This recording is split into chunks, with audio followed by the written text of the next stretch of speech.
Dan. And my name is also Dan. And disclaimer, before we start this podcast, we have both been ill this week, so this podcast may contain a lot of coughing, sneezing, and general sickness. But being ill has given me, and hopefully you, a lot more time to play games this week. So Dan, what have you been playing? Need I ask? Well, surprisingly, because I don't think I've ever mentioned it so far, I really like Oblivion. Do you? Yes. Well, that was the big news this week. Of course, Oblivion was announced, the remaster, which everyone knew was coming, but no one realised it was going to be shadow dropped literally at the same time.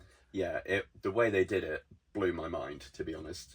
The fact they only officially acknowledged it the day before was like, okay, we'll do. And then we had like the 24-hour time countdown on YouTube. It was 4 o'clock live in the UK, which was actually quite a nice time. Yeah, usually it's just like, do you want to be up in the middle of the night? Well, not really, but... And then, it's basically how fast can my internet download this? Yeah, just straight away, like, oh, here it is. And I was genuinely expecting it to be like end of the week, or they'll go, no, it is coming, but June, hold your horses. Not 4 o'clock. There you are. I was literally hitting refresh on the Xbox store. I was like, come on. And it's just another incredible win for Games Pass this year with another day one exclusive. Because amazing. I think I spoke to my brother. He's primarily on PS5. And he was like, yeah, it's 50 quid. Which is, if you've never played it before, I think I would dare say it's still worth that £50. Oh yeah, if it wasn't on Games Pass, I 100% would have bought it as well anyway. Yeah. I don't care. I'll get my one gripe out of the way straight away. I would have coupled it with a Elder Scrolls 6 announcement. I feel like that would have been the smart thing, just because there's been so little info. I think that would have been smart. But do you think it would have been too much power for the space-time continuum to have stayed together? It may well have just turned inside out and divided by 0. Yeah, that's a genuine concern. I think we'll get it in June's Xbox Direct. Yeah. And I think this is just building up that kind of hype train, because to give you an idea, it has over 280 million downloads already. And what day was it dropped this week? Because we are recording on Friday. No, it's Thursday. You'll be hearing this on Friday, which is tomorrow, and this is today. Don't think about it too much. So the day before yesterday, yes, which is not tomorrow but today, was the day they just dropped. And how long have you played so far, Oblivion? About 10 hours. So I think that's not that bad. And how are you finding it? I am loving it. It's exactly how I remember, in a good way, not in a it's dated. It's like putting on a comfy jumper. I think that's the best thing about it. It plays, from what I can remember, the same, but it literally has rose-coloured glasses on because it looks so much better, and I think the character models are better. No, I don't think anyone's ever going to go back now and say, I'll play the vanilla version. Hell no. I don't... See, I love it to this day, the vanilla, but thinking in like terms of that compared to this, everything always looked... How do you even describe it? There was a lot of bloom going on. Everything looked a little bit weird. Everything had the Xbox kind of filter on it of the time, where everything was like just blurred by the sun or the distance or heat haze. It just kind of it was basically a way to kind of get around the limitations of this software at the time, but still make it look like it was intentional. That kind of Vaseline blur of anything more than 6 foot ahead of you. Yeah, and I'd maintain I still think it would be good to play and look fine. It's like, lovely. Now things have texture. Now I can't even remember if characters had shadows. I don't think they did.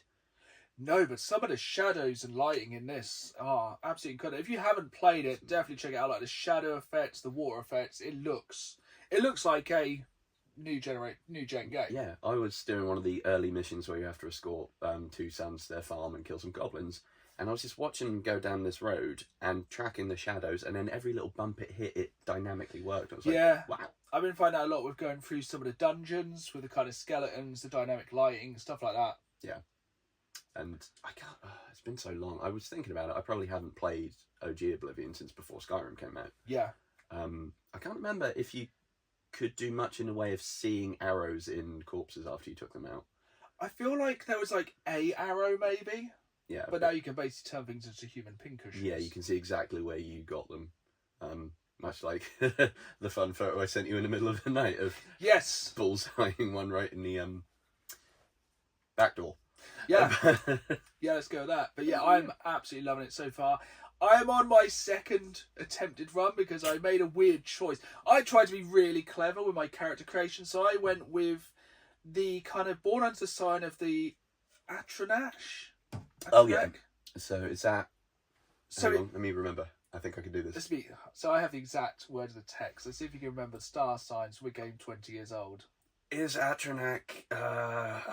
That's where you don't generate your own magicka. Yes, so you cannot regenerate magicka, but have the ability to absorb any magic cast at you. And you have a higher starting amount. Yes, you have a... Wow. As I said, timeless game. This was like the perfect time for us like 20 years ago when we had time to game.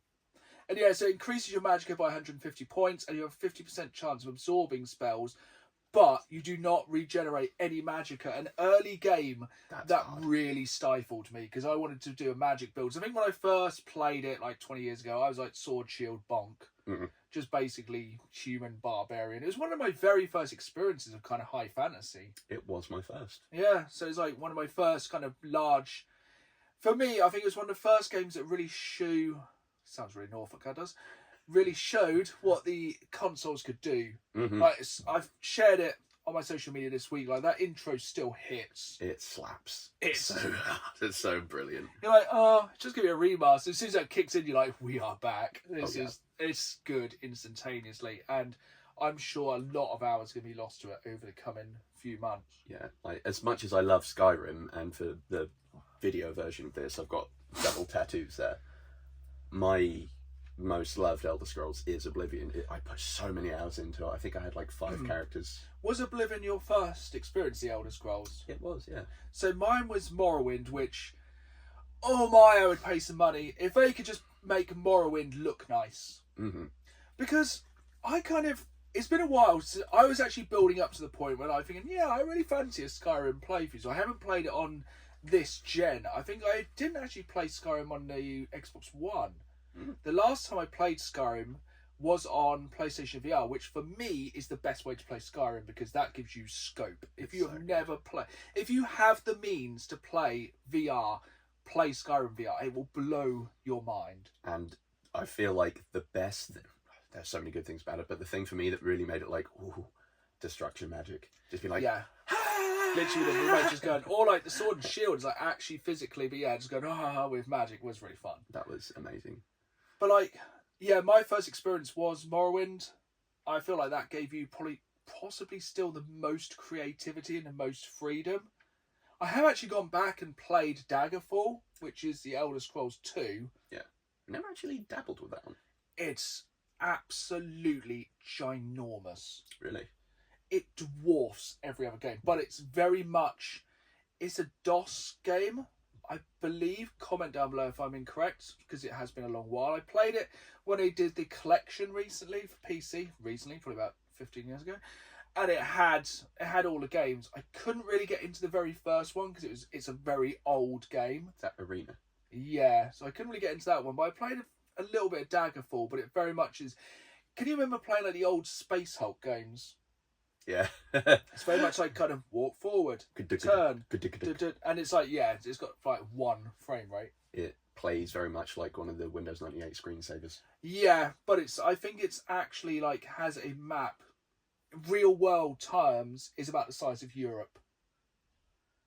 I think it has one of the largest video game worlds still to this day, but it's just not. And then you can only move 1 screen at a time. It's not really the same to me, right? It doesn't have that kind of organic feel, which I always felt it did in Morrowind. So I think one of my first experiences of playing Morrowind was in the first few seconds. It's like this person just flies out of the sky, plunk, and you're like, oh, that's odd. And you inspect their corpse, and it has these boots, which mean you can jump like over mountains. Amazing. Because the thing is with Morrowind, a lot of the spells you could basically increase their proficiency more. Nice. So like you could say summon a skeleton, or summon 10 skeletons, or 100 skeletons. If you had the magic power and the equipment used to do it, the ingredients, you could make spells ridiculous. So essentially you could basically jump across the entire map. Love that. But the problem is you then had to find a spell so you could land. Because you're being propelled at the speed of whoever knows what. But yeah, Morrowind, Morrowind Remastered. Yes, please. Is that one you were then mentioning? Is that then the same person or referenced again in Oblivion? Because isn't there at one point you come across a mage who's like, I can fly! And then he's like, uh-oh.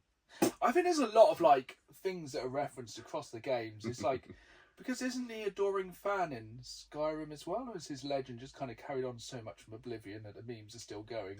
I might have this wrong, and it's either a fan theory or it has been confirmed. I think, isn't he meant to be Cicero, one of the Dark Brotherhood in Skyrim? Because I'm not sure. I know there's an incredible amount of lore. And then obviously the same voice actor and kind of character pops up in Starfield. Yeah, a game I have not spent that much time. I think I only spent about 10-15 hours in. I feel like we just need to wait long enough because you basically get attacked by Boston Dynamics in that game, and we're probably like a year out from that. Yeah, about 6 months.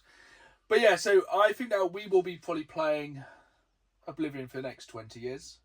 More likely, yeah. But we'll be talking more about remasters in the news. What else have you played this week? I have been playing the ever-living hell out of Blueprints. Yes, I'm yet to jump into this one, but I've heard nothing but good things. Yes, I'd say the only bad thing is it is dangerous about how much you will be hooked, because the way it works with it can be very short runs if you get screwed by random number generating.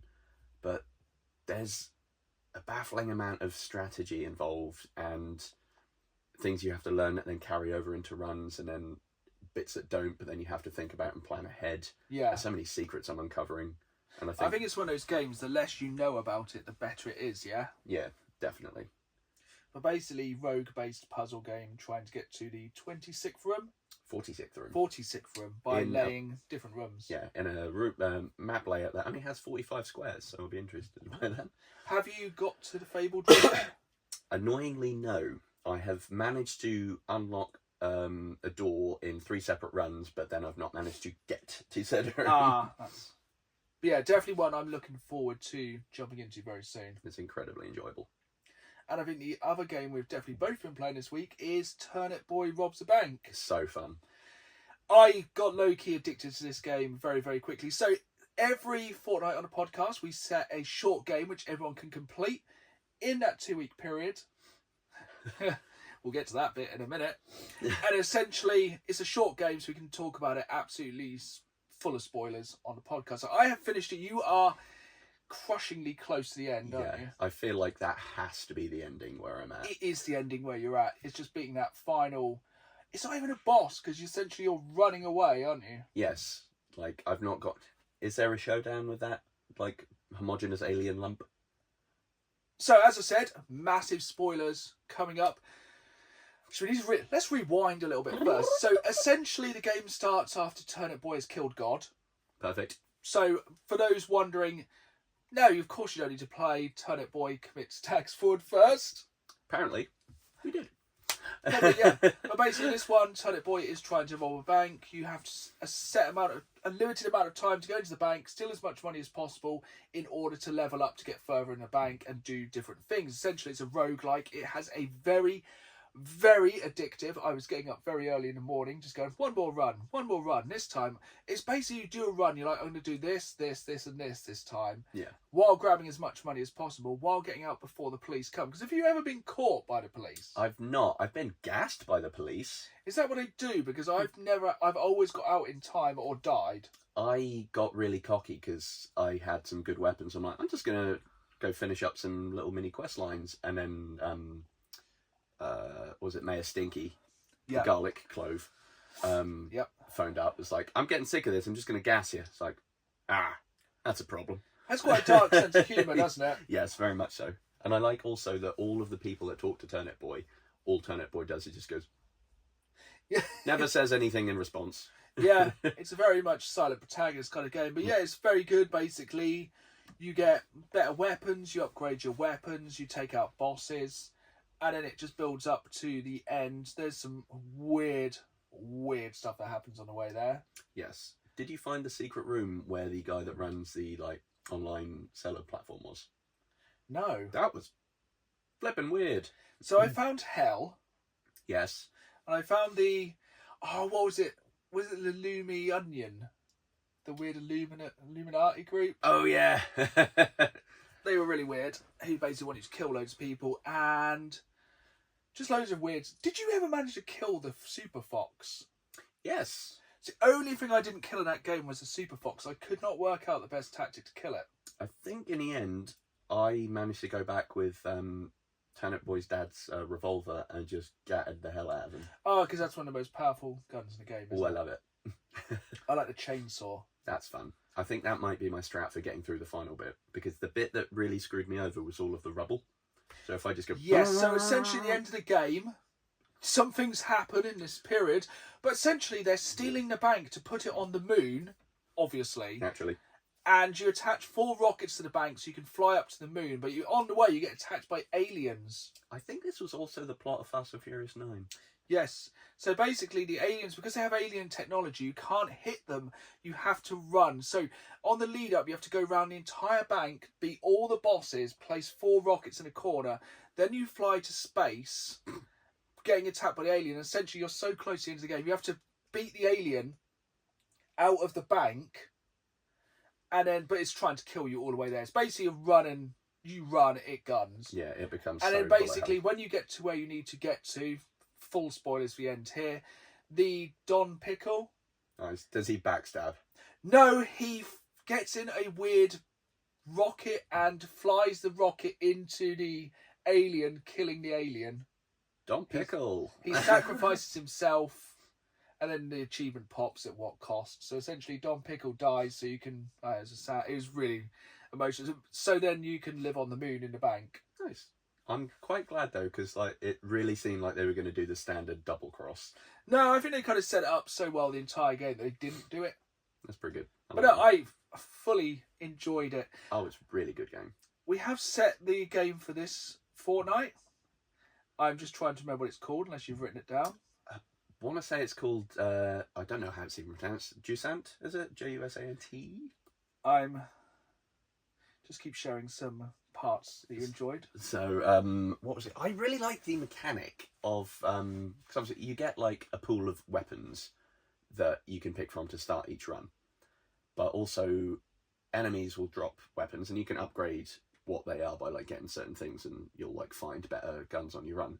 But if you manage to extract from the bank with these weapons, you can take them to one of your guys in the camp and basically break them down for XP and then unlock better weapons. And they were mainly the weapons I used at that point. There were some wild ones. Like, did you use it was like a daisy but a giant weed whacker?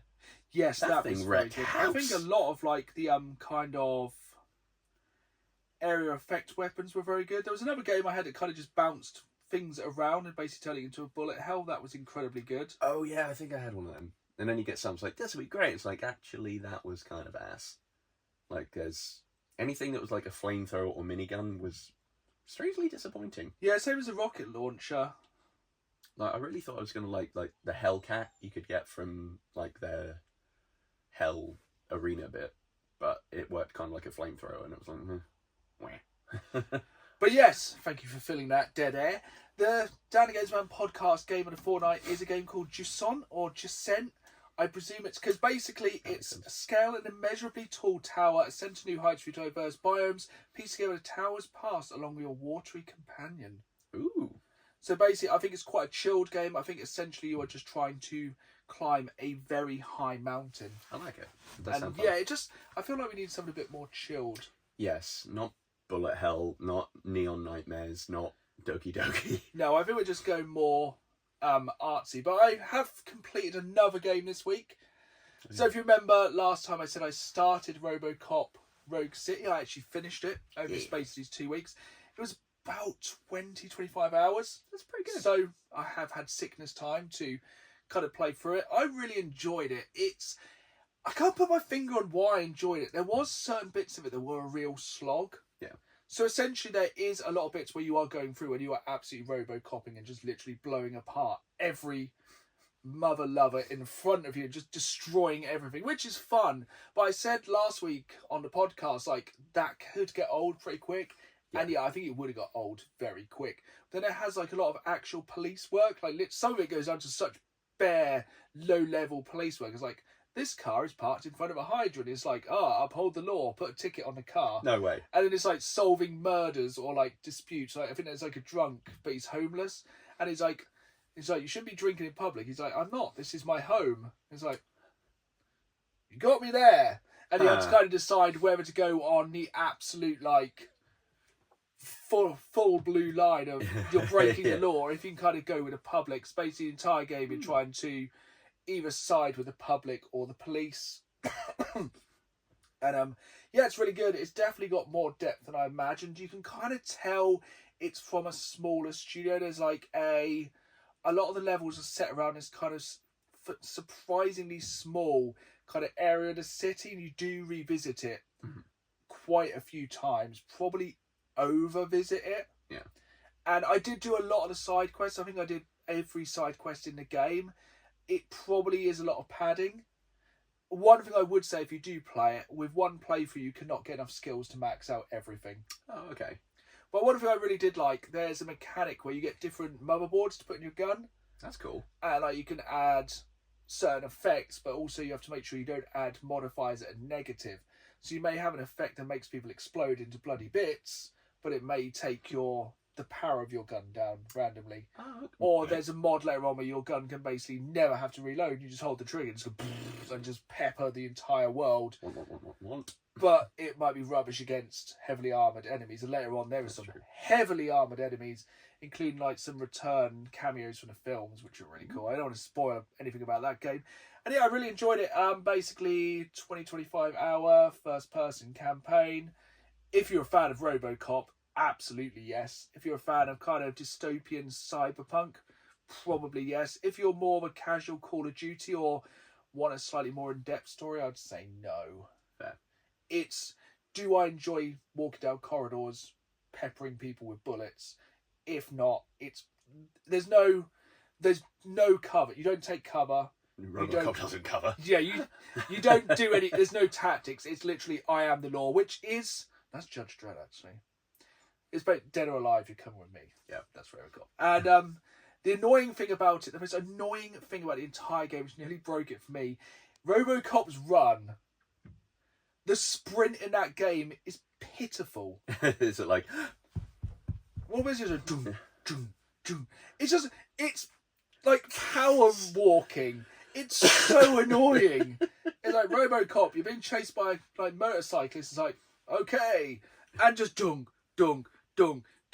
It is quite cool. So there is enemies later on that are on motorbikes. They try and drive by you. You can literally go grab them by the throat and throw them, which is incredibly. The physics of the game are incredibly satisfying, but I think I would recommend. I'd give it a try. It's been on PlayStation Premium this month. It is at the moment still on there. Cool. So add it to your catalogue. Give it a go, and yeah, I'm low key looking forward to the new standalone expansion, which is coming early 2026. I think it's like a £25 game. Sweet. And for that, I'd definitely check it out. I think as it's on PlayStation Plus, check it out.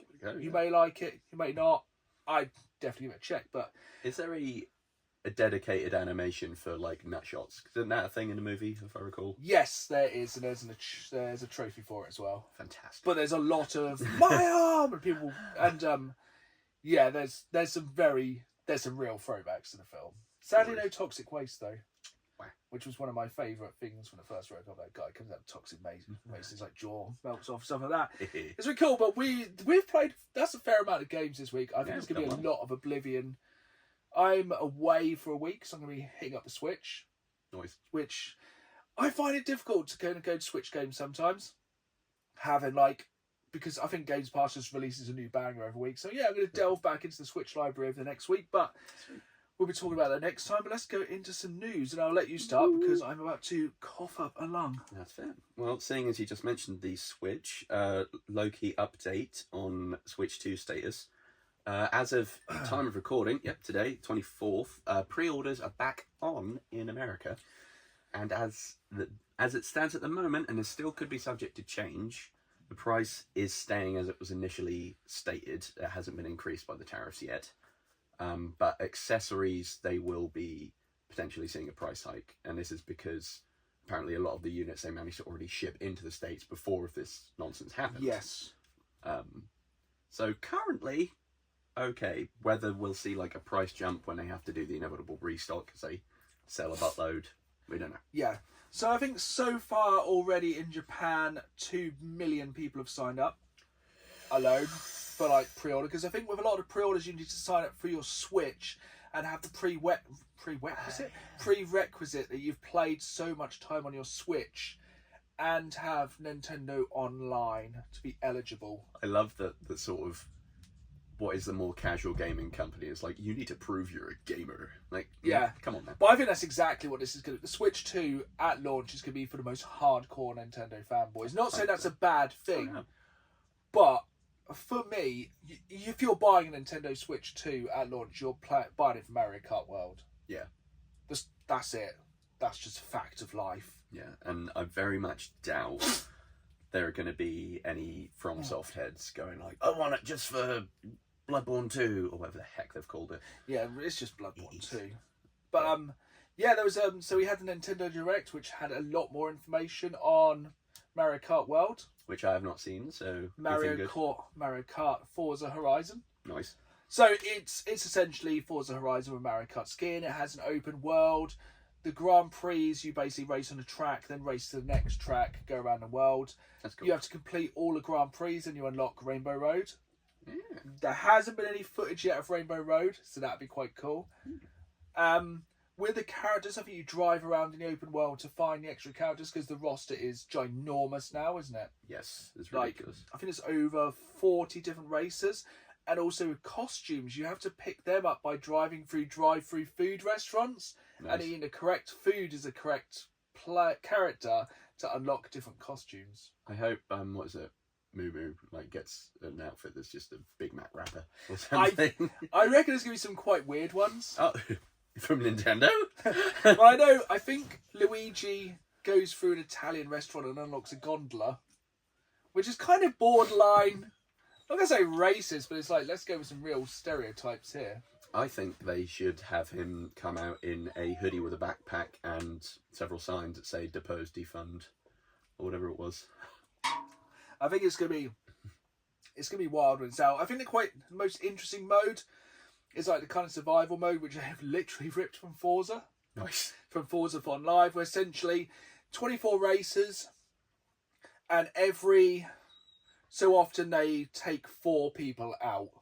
So just to get to the first checkpoint, you have to be in the top 20, then top 16, then top 12, 8, 4, then eventually be the winner. Which I think that sounds like really good fun. That's one of those game modes that is really fun, but also incredibly stressful. Oh yeah, it's going to be like where the big boys come to play. Yeah.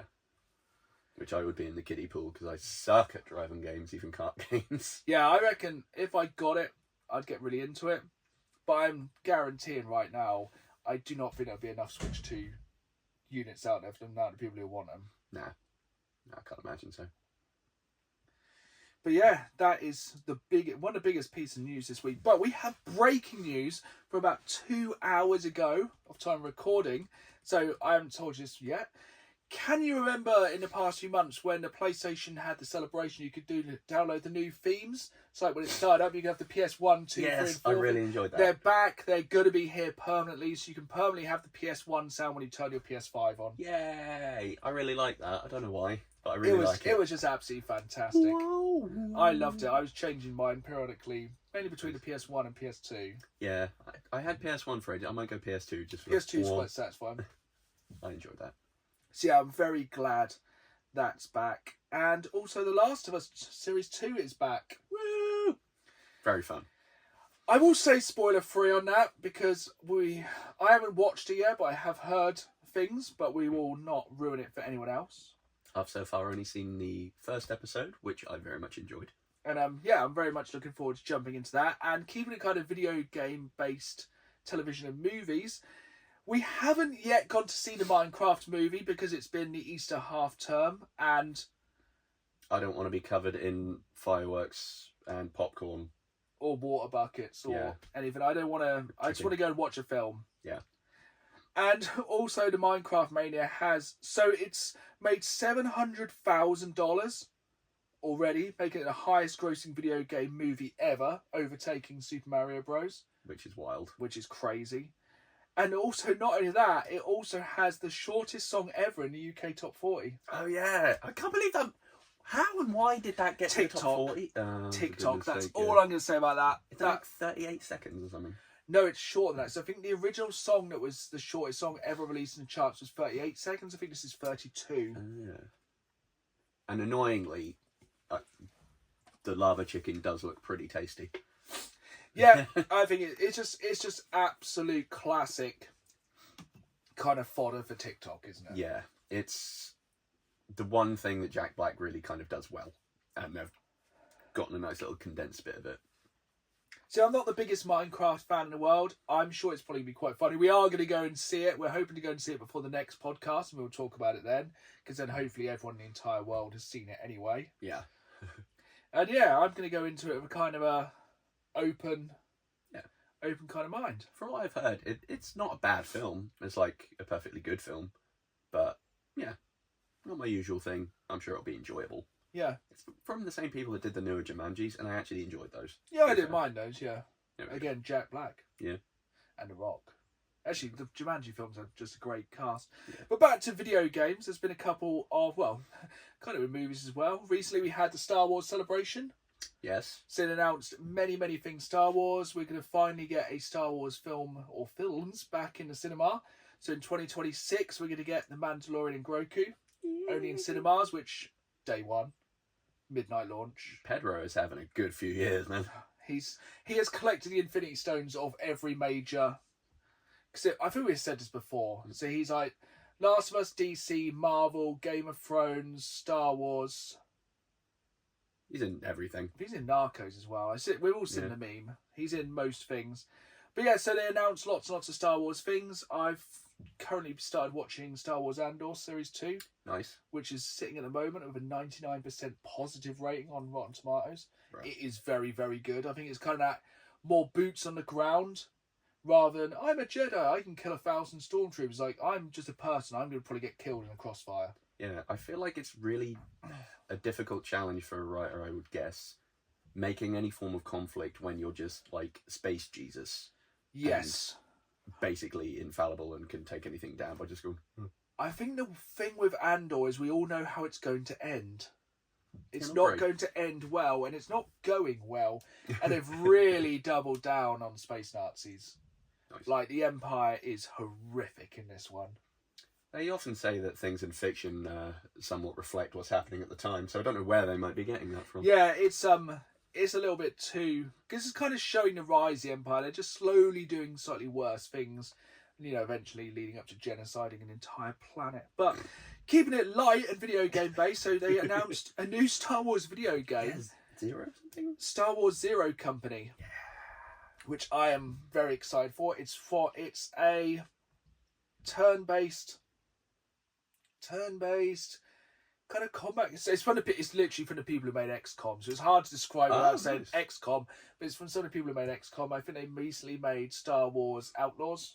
Nice. Which I've heard mixed things. I haven't played it myself. DLC. Is it? Yeah. Yeah, I think that was announced as well.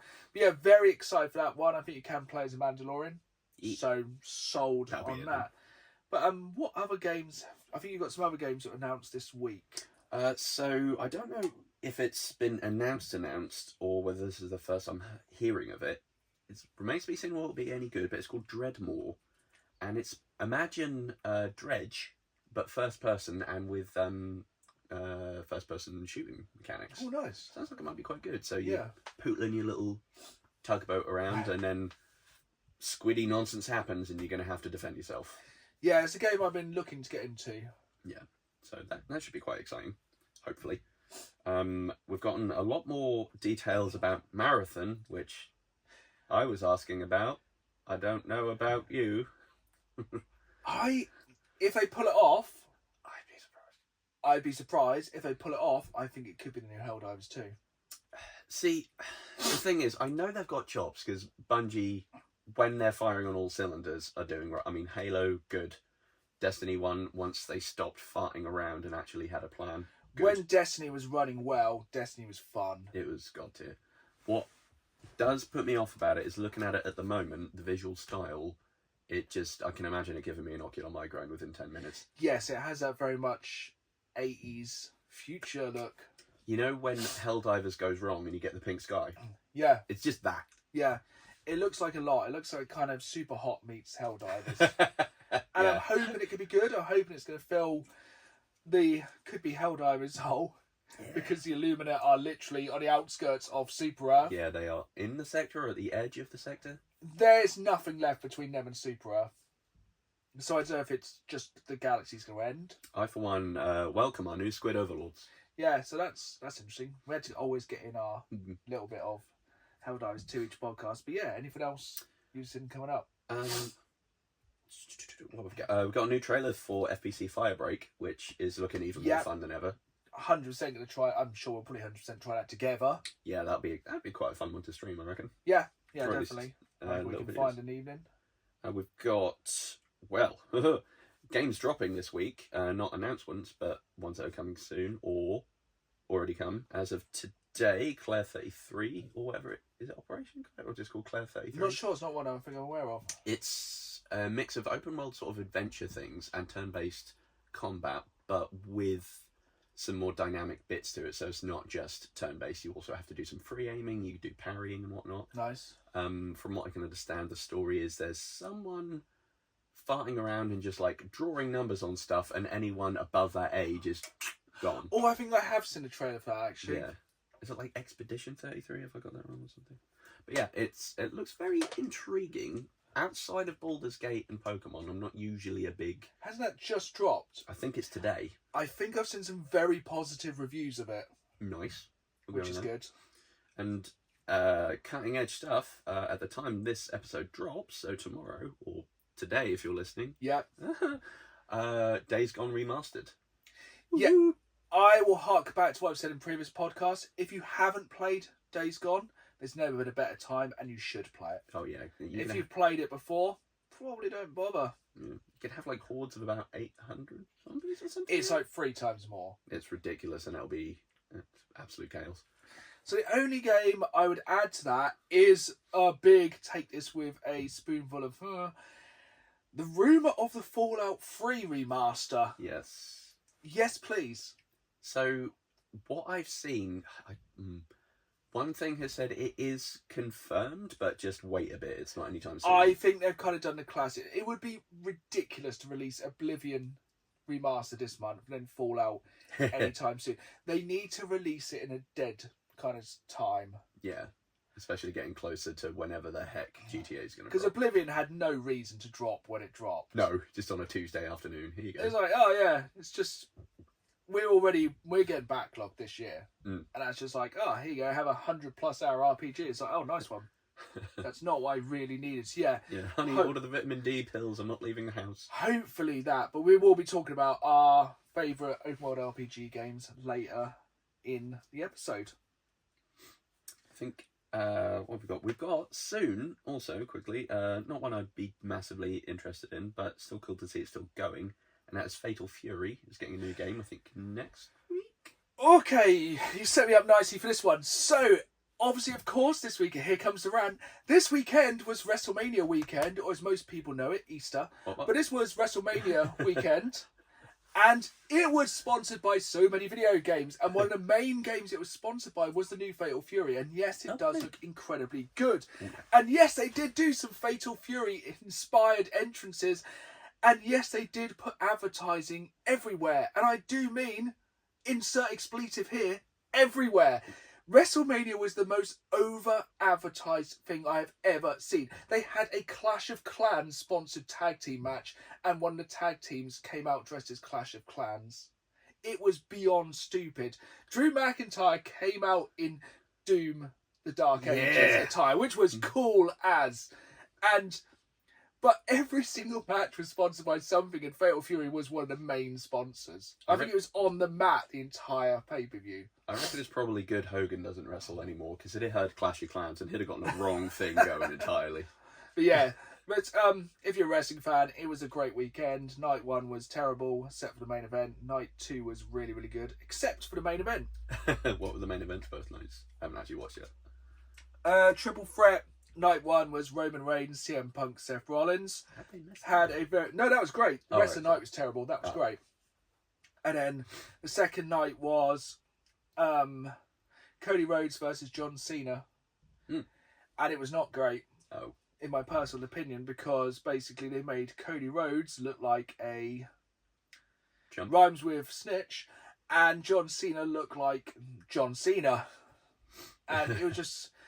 And I'm going to say one more thing, then we'll come off the theme of wrestling and go on to actual fighting.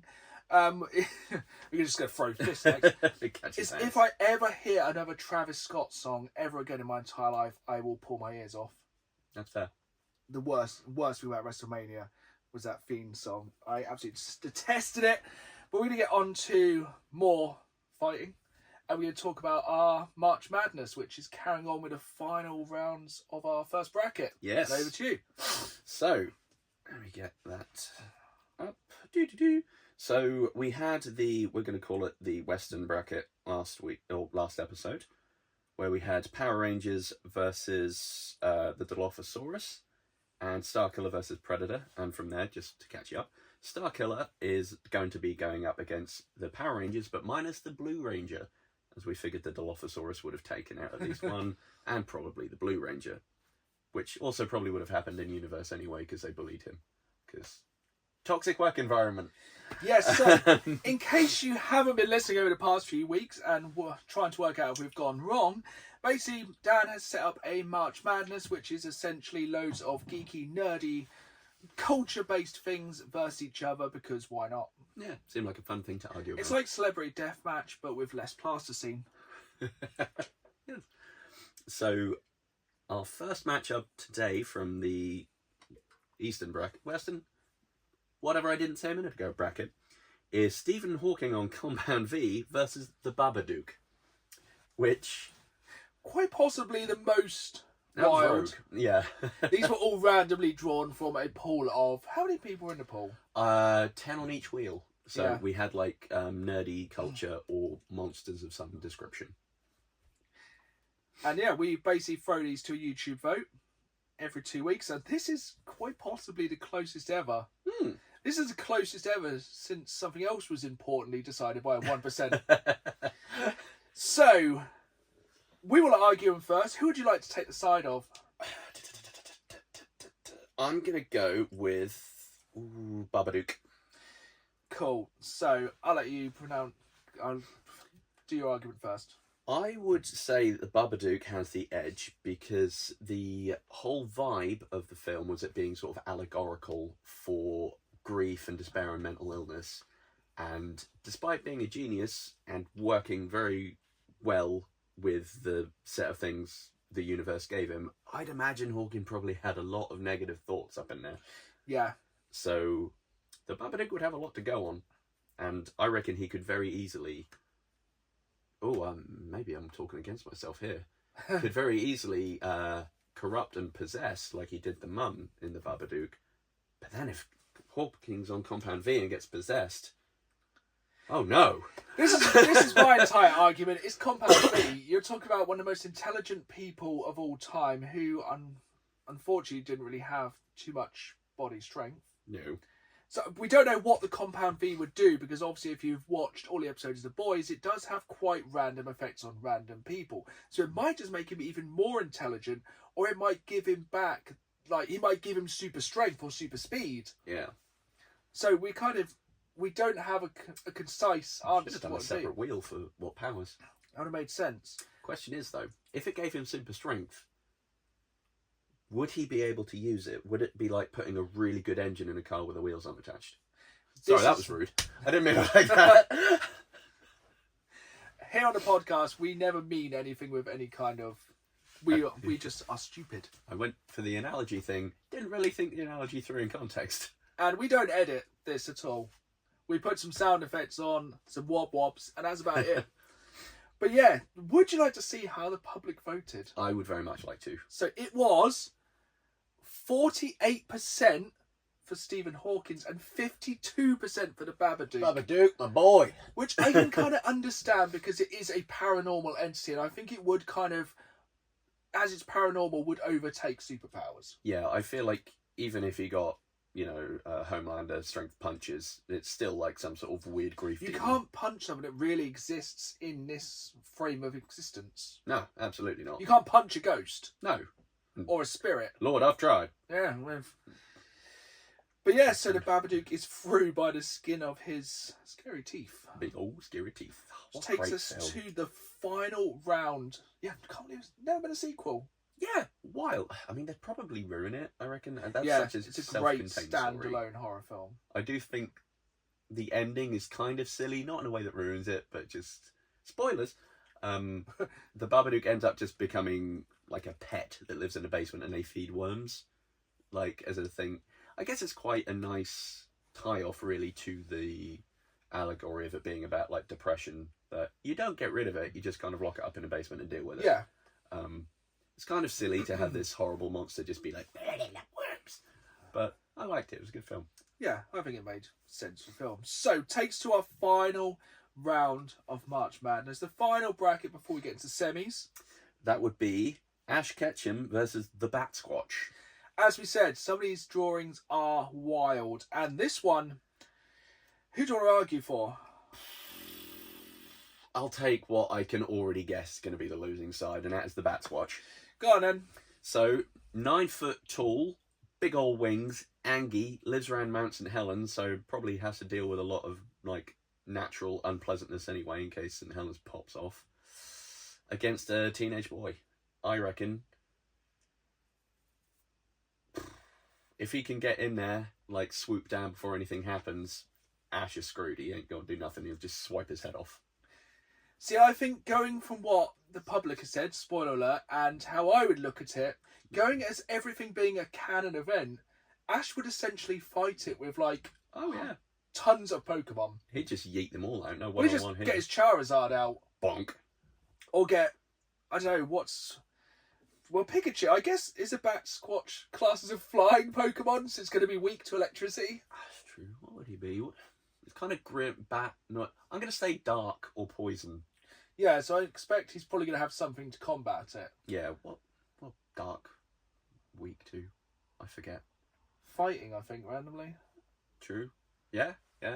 He's got like a Graveler or something, then he just chuck that out. But yeah, regardless of that, I will agree with what Mistaken Stranger 8343 said over on YouTube.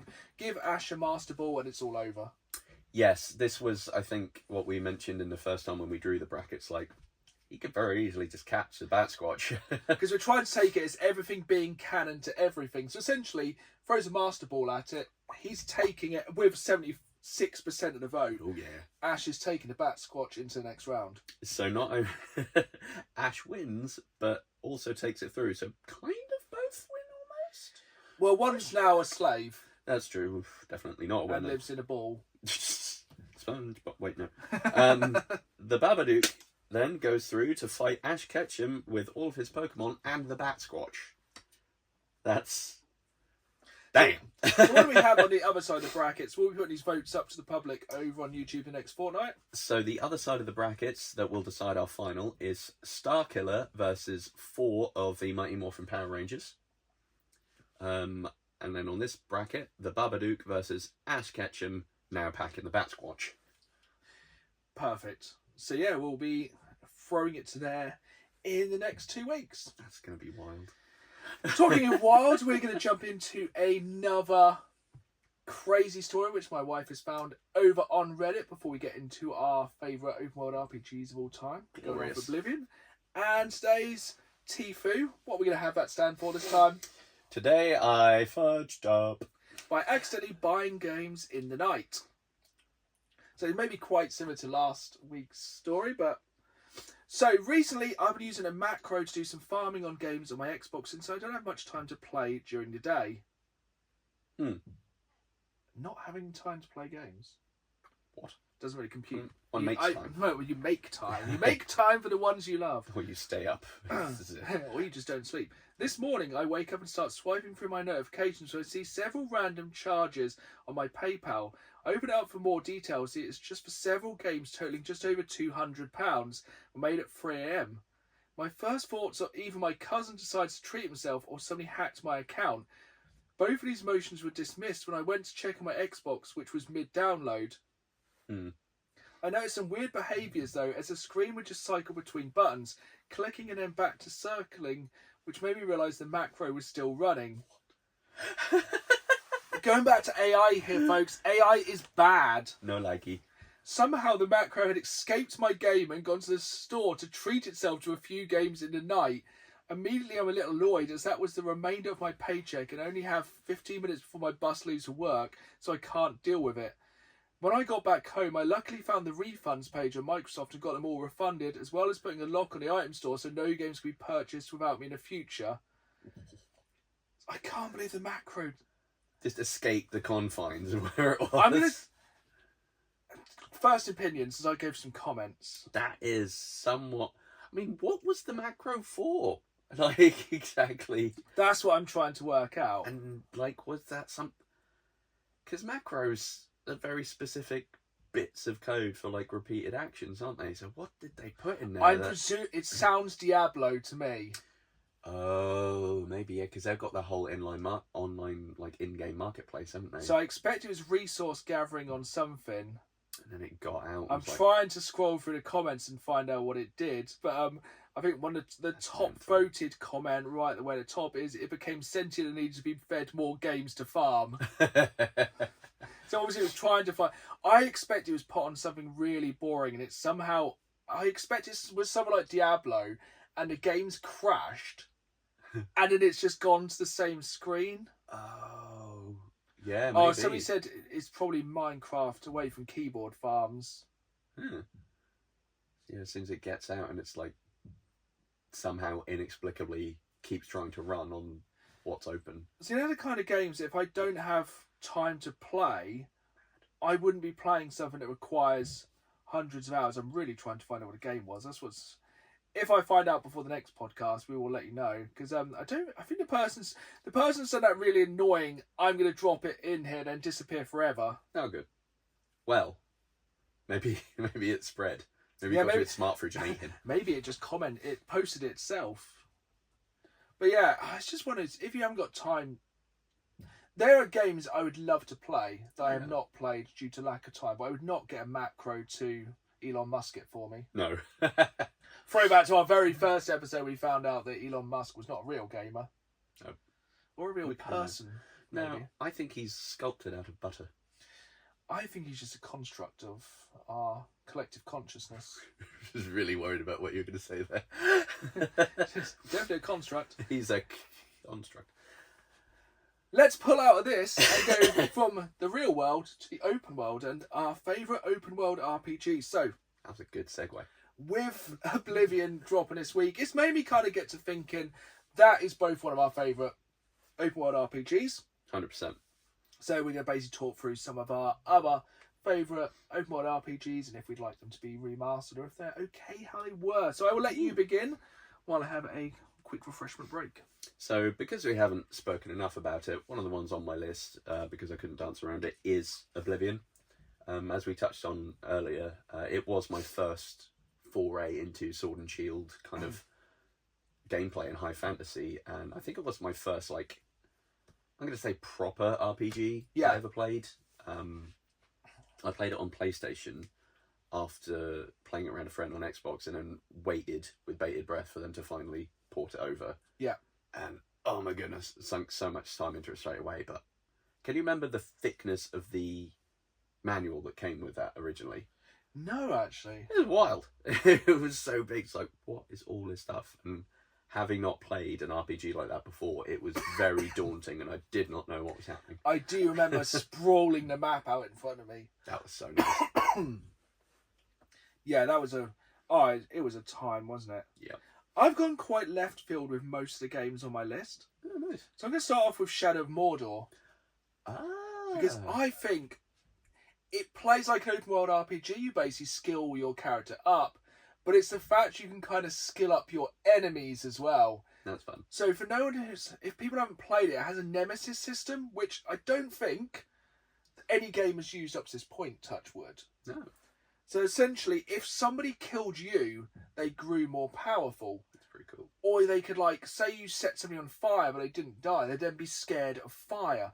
Or you could not kill somebody and take them over. So they were like a shadow agent in the ranks. That's fun. It was really, really, it was such a cool system. I think, like, in one playthrough, I essentially had the entire, like, orc and what are the other kind of enemies in that? That's one of the ones I have in my collection but haven't played. Oh, it's wild, because, like, basically you could set up, like, the entire clan to be against, like, the one boss, and then go, by the way, and then just click your fingers and everyone would just attack. Like, you could have, like, ogres and, like, everyone, like, all these sleeper agents. It was so good. They did release a sequel, which I didn't enjoy as much, and it was just such a cool kind of... It was one of the best Lord of the Rings games, which kind of expanded on it, even though it had a terrible ending, which I won't spoil, but it's awful. It was such a good open world RPG, just because of that Nemesis system made it so incredibly different. And it's a really cheap game, which I don't think needs a remaster. It's on PlayStation 4 and Xbox One. I'm sure it's got upscaling on PS5 and Xbox Series X. And yeah, it's a really good game. Definitely worth checking out. And it's super cheap as well. I am perpetually sad, though, that they did trademark that whole Nemesis thing and then the series died. So whether we'll see that come back in any way, shape or form is another Probably thing. not. Yeah. Especially with licensing. But yeah, back to you. Kind of keeping it on topic, I say on topic, sort of on the usual recurring themes. I'm going to go Pokemon, but specifically Heart Gold. I would call that open worldish. Yeah, I think with most of the Pokemon games, you can basically say they're open world. There's a slight choice, definitely with some of the new ones like Violet and Scarlet. They are literally open world. You can kind of do whatever you want in whatever order. But yeah, I think we made the rules here. Yeah, especially as fairly certain, if I'm remembering rightly, Heart Gold is the one where you have like the Poke Olympics. Yes. So any game that has something like that thrown in it when it has no right to, I'm going to say it's big enough to call an open world. Yeah. And yeah, it was one of the Pokemon games I probably sunk the most time into. Really enjoyed it. Found it very fun. Just very pleasing game, innit? Really. I would like them to remaster those. That'd be well good. Because money, replaying Heart Gold or Soul Silver now is expensive. Yes.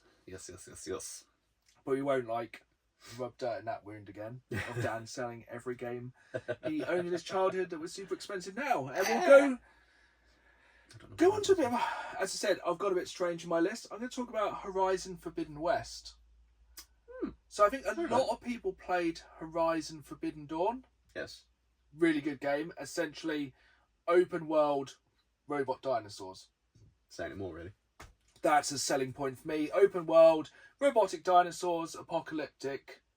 Did you play Forbidden Dawn? Zero Dawn. I was going to name it next time. No, actually.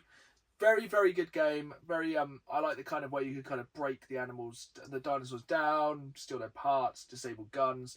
Really beautiful world to run around. When you find out what's happening in the game is happening, it's one of the darkest twists in any game ever. It's incredibly dark. Actually, I think we can probably talk about it with it's been out quite. So basically in Horizon Zero Dawn, you find out that the robots were originally set on the Earth to harvest all the carbon dioxide, which was destroying the Earth. Okay. So basically they consumed all the carbon dioxide, which keeps them running. That was their fuel. Mm-hmm. So they could perpetually run until they'd solved global warming. But the problem is that they were still hunting for something which was made of carbon. Oh. Which was mankind. Oh. Which then obviously made everything go slightly wrong. See, this is why we need to cut Boston Dynamics funding. Again, back to AI being bad. It could be basically, down the Games Man podcast, AI is bad. Yes. But as a game, absolutely fantastic. I think Forbidden West is even better than the first game. Nice. I keep butchering the names of both games. But yeah, they're both absolutely fantastic. I really like all the characters. It's graphically incredibly good. Ironically, I think they have recently remastered it in Sony's Let's Just Remaster stuff, because why the hell not? Yeah, we can charge $10 for it. And yeah, don't want to go on like that much of a rant about that. But yeah, it's absolutely fantastic game. Definitely a different kind of action RPG. Mm. You feel really badass by the end, and yeah, I definitely recommend it. Hasn't there also been a standalone VR one, like Call of the Wild or something? Call of the Mountain, That's I it. believe. Yeah, I definitely want to check that one out, That looks quite because I fun. think you can actually have like actual interactions with the characters. That's cool. I want to pet a robot dinosaur on the I want to ride the robot dinosaur in a cool way. head. If not in a cool way, we don't judge. It's fine. No. If you want to be, what would that be called? A Clanky? Yeah, probably a clanker. Clanky. Let's get the Star Wars theme back in. But yeah, back to you. Next one on my list. Big OG fan of this, Fallout New Vegas. I know we have each our own favourite Fallout.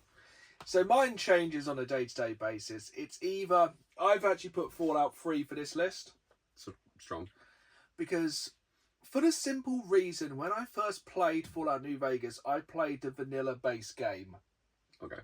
Which I think without the add-ons, as standalone games, Fallout 3 is a better standalone game than Fallout New Vegas. Fair play.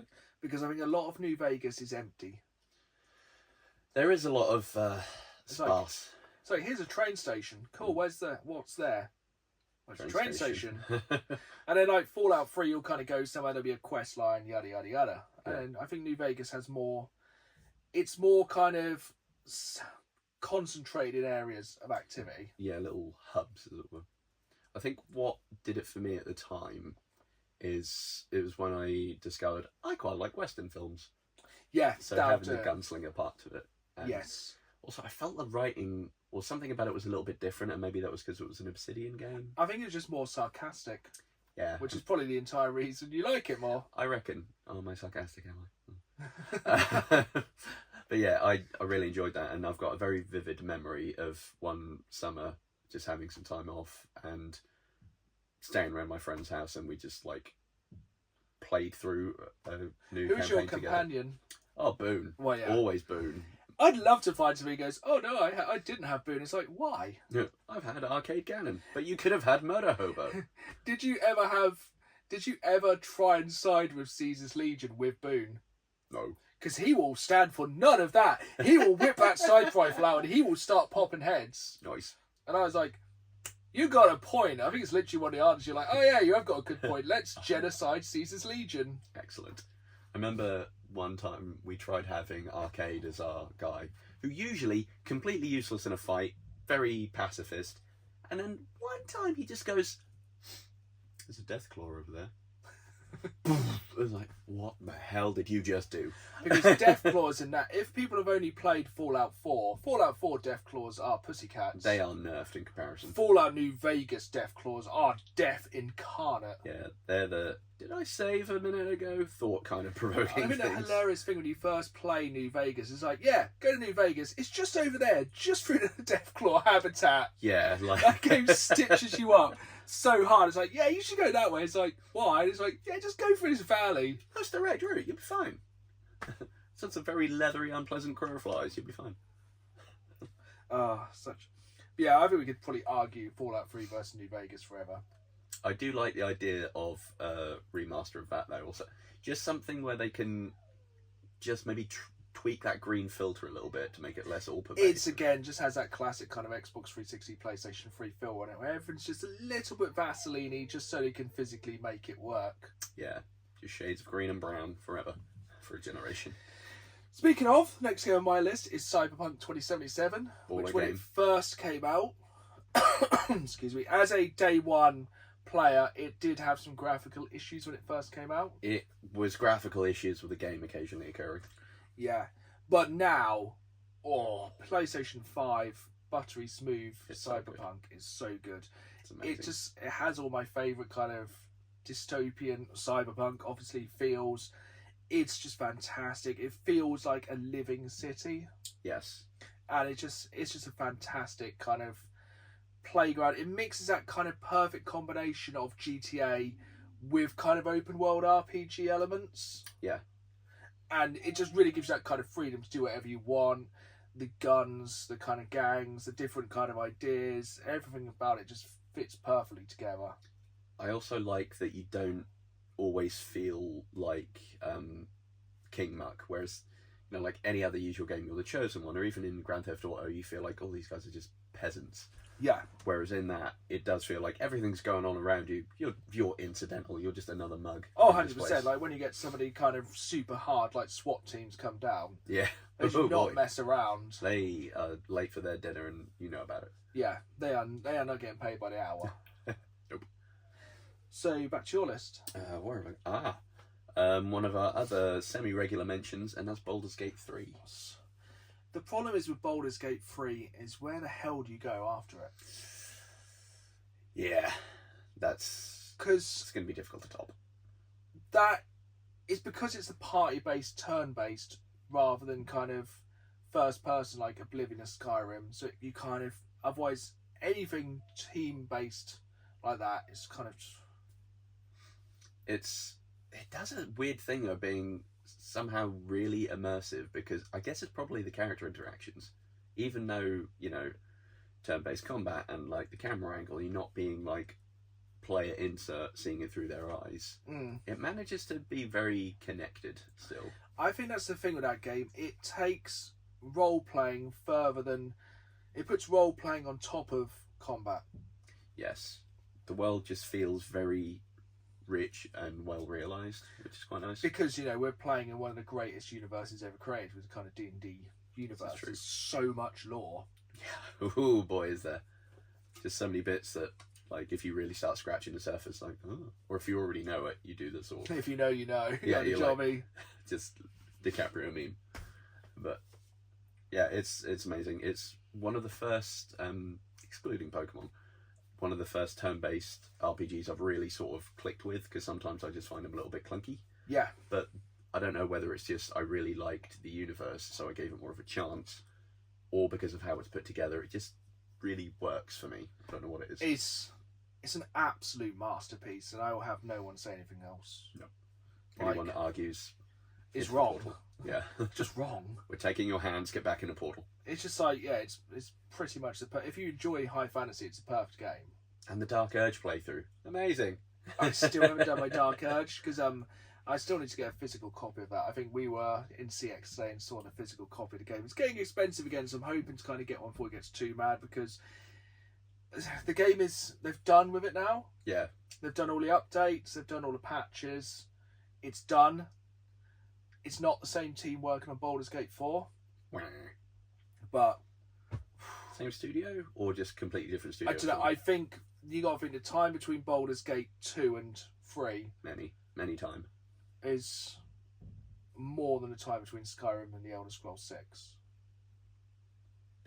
It's like, but I would rather wait and give them the time to make that absolute perfection. Yeah, if they can make something that in depth again, go for it. Do what you need. And I think one of the final games on both our lists is a game we both love, and there's many games from this franchise, but they're not as good as the first game, which is Dragon Age Origins. Dragon Age Origins is good. Yes, it's enjoyable. It's the series I don't think ever topped it. No, like I've played other than Veilguard, I've played the others, and they didn't quite live up. 2 was poo. Didn't really like 2. The length of time between that and Inquisition was the next one. Yeah. Which then also went, ha ha, at the end. Every single game goes, ha ha, next game. It's like, I don't want to end on, like, hit me with a word. Cliffhanger. Thank you. Like, we want this tied up, damn it. Like, no. And then, obviously, Veilguard has come out, and a lot of people don't like it, but we'll reserve judgment. Because I'm sure we'll both play it, because I think, wasn't it added to PlayStation? Yes. Yeah, so that's in my catalogue. Yeah, but I think in a minute I've been hitting up too many long RPG-based games, he says, starting Oblivion. But, yeah, I would definitely be jumping into that. But that first game, it's like, when EA was firing on all cylinders, it was good. All the characters were good. Storyline good. Combat good. Graphic good. Everything. It's just a tasty stew of RPG, role-playing, turn-based goodness. Yes. I can't remember her name. Is it Morgana? When you basically turn up to Ciri and she goes, "No, I'm a dragon." Yeah. And like, oh, we're in for a good game. This is very early in the game, isn't it? Yeah, it's like, I don't know if I'm equipped for this. And that's all optional, isn't it? Yep. I don't think I ever beat her as the dragon, so I think there was an achievement for doing it. Yeah, I tried on many occasions. Yeah. Didn't go well. And yeah, that was a very, very good RPG. Yes.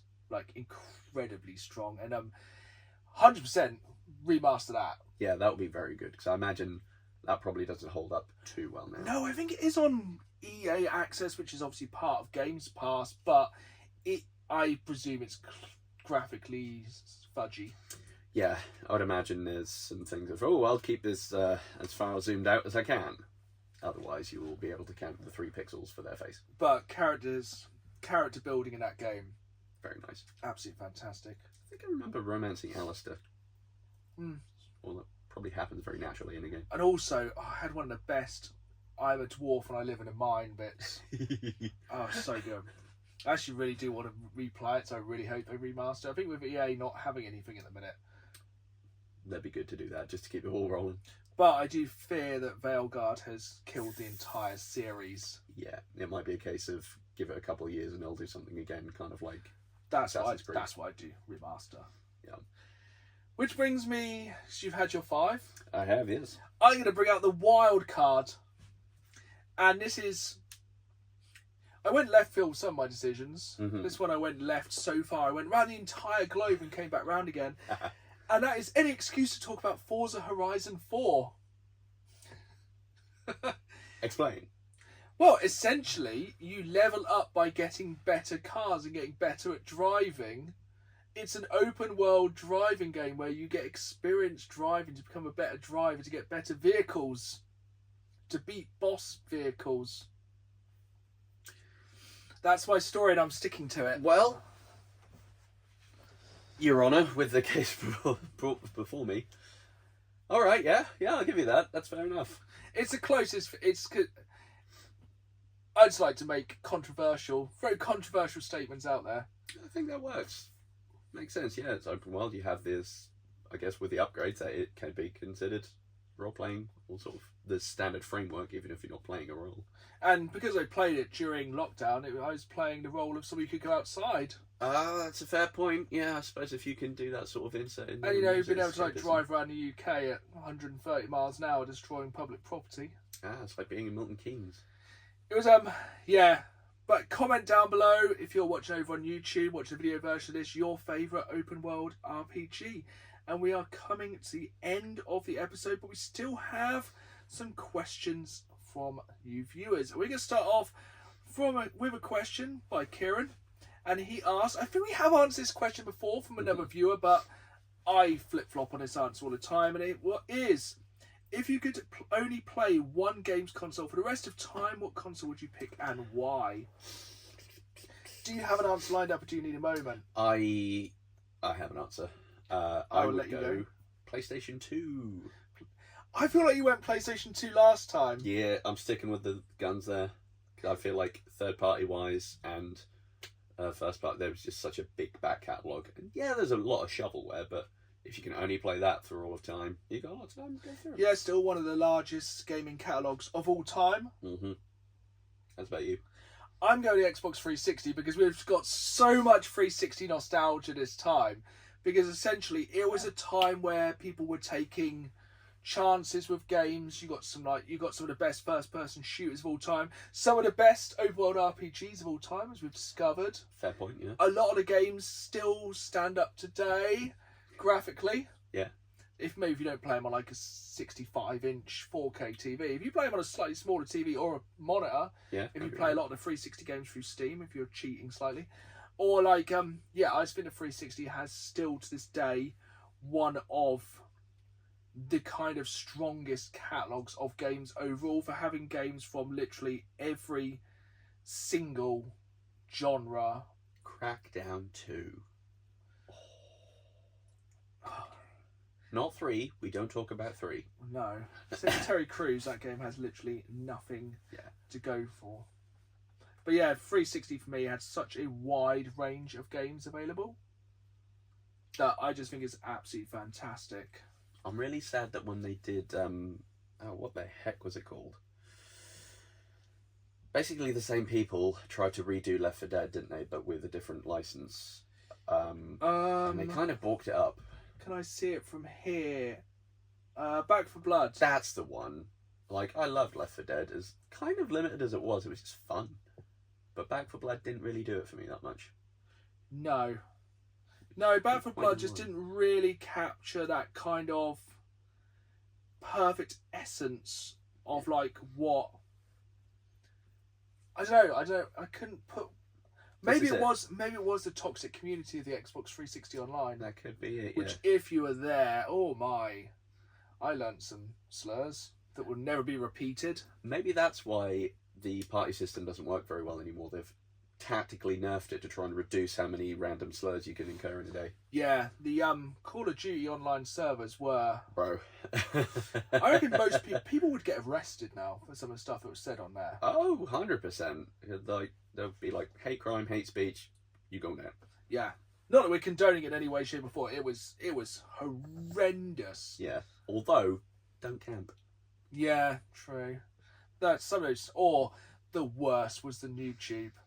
Starting a game of 5-on-5, and we go thunk, and you're like, I'm dead. Here You're it like, comes. but you don't need to bring race or gender or No. anything into it. Just call somebody a see you next Tuesday. Commando Pro class. Exactly. That was horrible. Oh. Next up, sticking on, not even remotely sticking to topic. Question from James Ford: how much would somebody have to pay you to shave your beard off? So I don't think I've known you to have not a beard. Yeah, my wife occasionally jokes about it and how it'd be funny. I'd be like, well, no, and if you try and shave it off, we're gonna have a problem.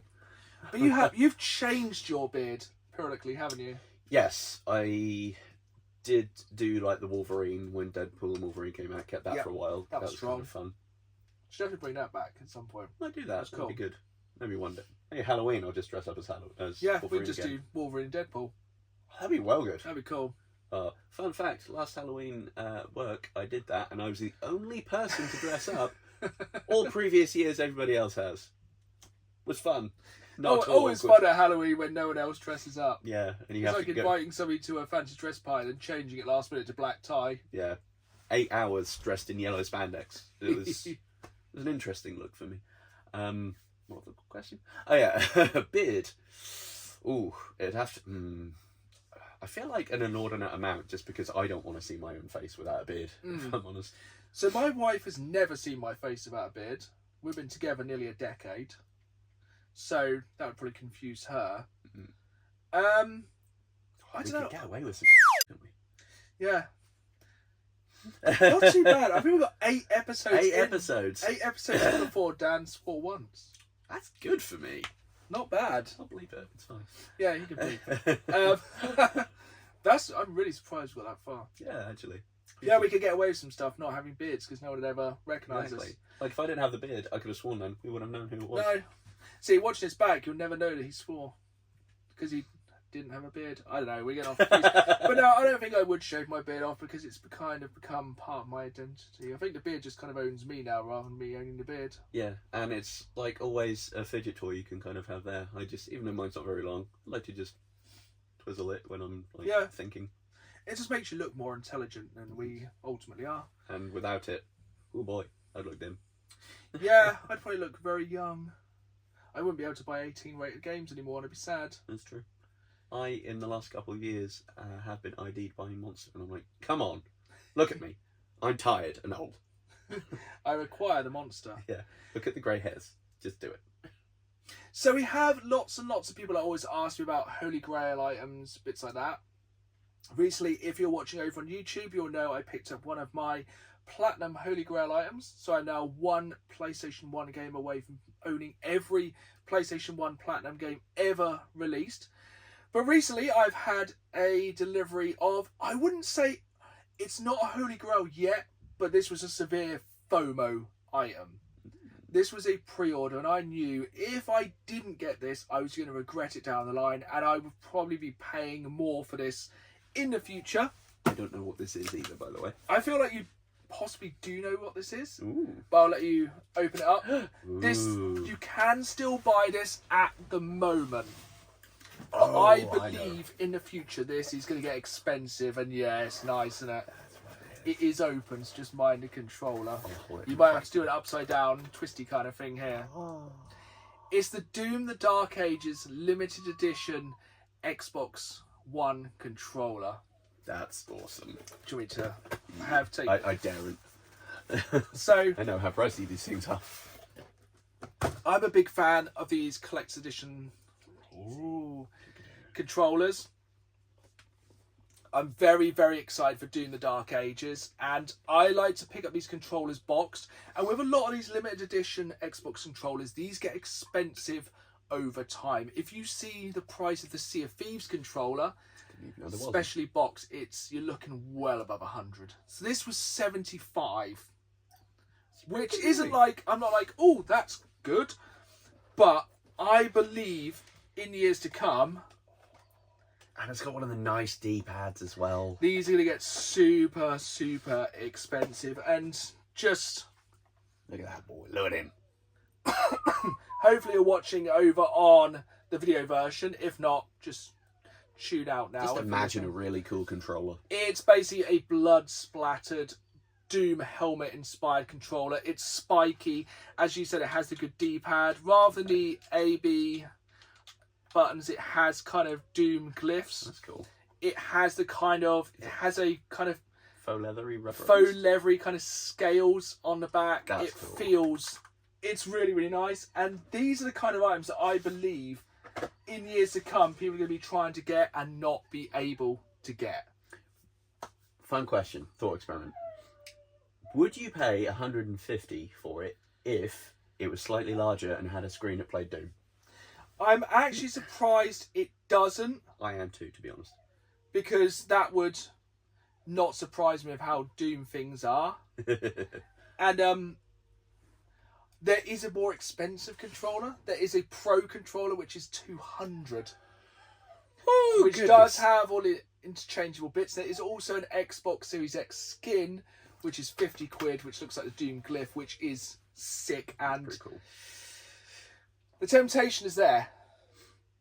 But yeah, I feel like in years to come, if you watch this back in 10 years' time, I think people will be trying to find this controller, and I think they will struggle. And FOMO's a hell of a thing as a collector. Oh yeah, 100%. And yeah, I didn't want to miss out on this one. We have one last question which came in this morning from James Skinner, who asks, at the end of every video, I say, see y'all soon. I have no idea why I say it. It's just been a YouTube thing that I've said for so many years now, and it got me questioning why I even started saying it. No, I know what you mean. Yeah. I think it's just because, like, when you get something into your vocabulary, it becomes so stuck. Yes. And it's kind of like, it's just kind of a characteristic now. It's kind of a small catchphrase. Yeah. You need a way to sign off, don't you? And I guess if you find one that then flows easily. And it's the perfect segue to end this episode. So I hope you enjoyed this episode. If you're listening over on Spotify, anywhere like that, make sure you hit that follow button. Leave us a 5-star review. It does make a difference. Show us to your friends in a normal kind of way. If you're watching on YouTube, make sure you comment down below, hit the like button, subscribe. If not, if you're listening on Spotify, etc., come and join me over on YouTube. I put new videos out every Saturday night at 5. So it's bonus content throughout the week, and I really want you folks along for the ride. But for today, it's goodbye from me. And it's goodbye from me. And as always, keep playing the game. See y'all soon!